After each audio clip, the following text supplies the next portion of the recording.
Ninguém está imune ao risco de responder com ingratidão aos sofrimentos de Jesus Cristo em nosso lugar. Não interessa quem eu seja, quem você seja, ninguém está imune ao risco de responder aos sofrimentos de Cristo em nosso lugar com ingratidão. Sabem por quê? Porque nós também somos presunçosos. Quem nunca imaginou, dentre nós aqui, quem nunca imaginou que se tivesse o controle da história nas mãos, daria um rumo melhor para ela? Quantas vezes você já experimentou isso? Deus faz alguma coisa na sua vida e você fica com raiva dele e diz: ah, se eu pudesse controlar as coisas. Como se nós pudéssemos ser mais sábios do que Deus. Quem nunca recebeu a notícia da queda de um irmão? Alguém que caiu. E ao invés de se entristecer profundamente com a queda dele, aproveitou a oportunidade para ressaltar as suas supostas virtudes que o impedem de cair como ele. Já fez isso alguma vez? Você descobre que alguém caiu. Aí ao invés de se entristecer com a queda desse irmão, você começa a dizer: sabe por que ele não caiu? Sabe por que ele caiu? Ah, porque ele não fez isso que eu faço. Você não disse que é o que você faz, né? Mas você menciona: se ele tivesse feito isso, se ele fosse assim, se fosse daquele jeito. Como é que é o nome disso? Presunção. Circunstâncias como essas mostram que nós também temos tendência à presunção. E irmãos, não é por falta de evidência da insuficiência dos nossos recursos que nós somos presunçosos. Pensa aí você, e você vai se lembrar várias experiências na sua vida em que você tomou as rédeas na história das suas mãos e você quebrou a cara. Você vai se lembrar. No fundo, você sabe que o pecado dos outros não é muito diferente do seu pecado. Você sabe. Mas a gente tem essa tendência de tentar manter a pose e viver como se nós fôssemos diferentes e como se as coisas dependessem de nós. E posso dizer uma coisa a vocês? Talvez a cultura ao nosso redor maximize essa nossa tendência. Porque a gente vive num tempo no qual presunção é virtude, não é vício. Olha os slogans que existem por aí. Pense grande. Acredite em você mesmo. Se você não fizer, quem vai fazer por você?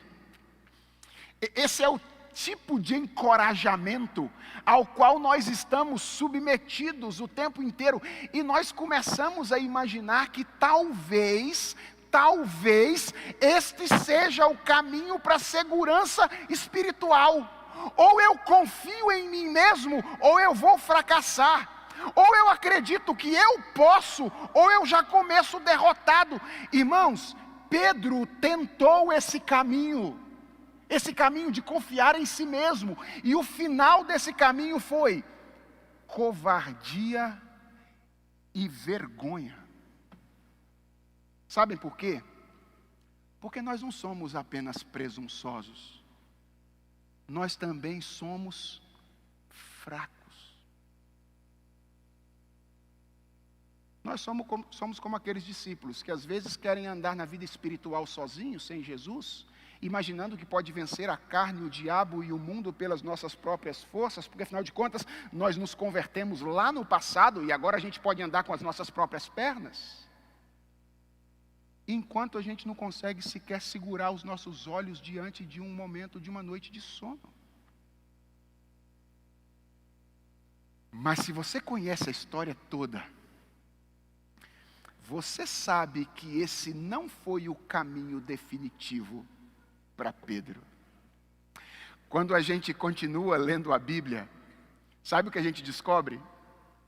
Que dias depois, esse Pedro, que negou Jesus Cristo 3 vezes, foi restaurado pelo próprio Senhor Jesus Cristo. e reenviado ao ministério. Quando a gente começa a ler o livro de Atos dos Apóstolos, então a gente descobre que no dia de Pentecostes, de maneira ousada, corajosa, esse Pedro aqui, esse Pedro pregou um sermão que foi usado para levar 3.000 pessoas à fé. 3.000 pessoas.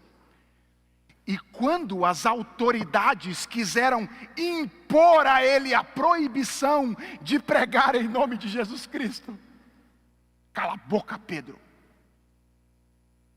Sabe o que ele disse?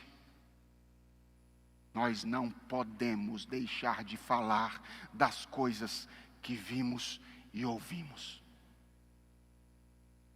Façam o que quiser comigo.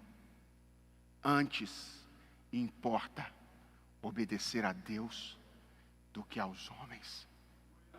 Foi esse Pedro aqui, esse mesmo Pedro que negou Jesus Cristo, que ousada e corajosamente depois testemunhou a respeito de Jesus Cristo.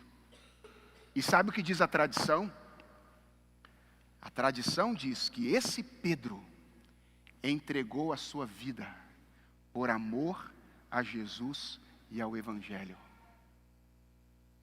Foi crucificado de cabeça para baixo, porque não se reconheceu digno de ser crucificado na mesma posição do seu mestre. Crucificado de cabeça para baixo, não sem antes deixar expresso textualmente em cartas, ter aprendido a lição de que não existe espaço para presunção na vida cristã. O fim de Pedro não foi presunção, covardia e vergonha. O fim de Pedro foi humildade, coragem e exaltação.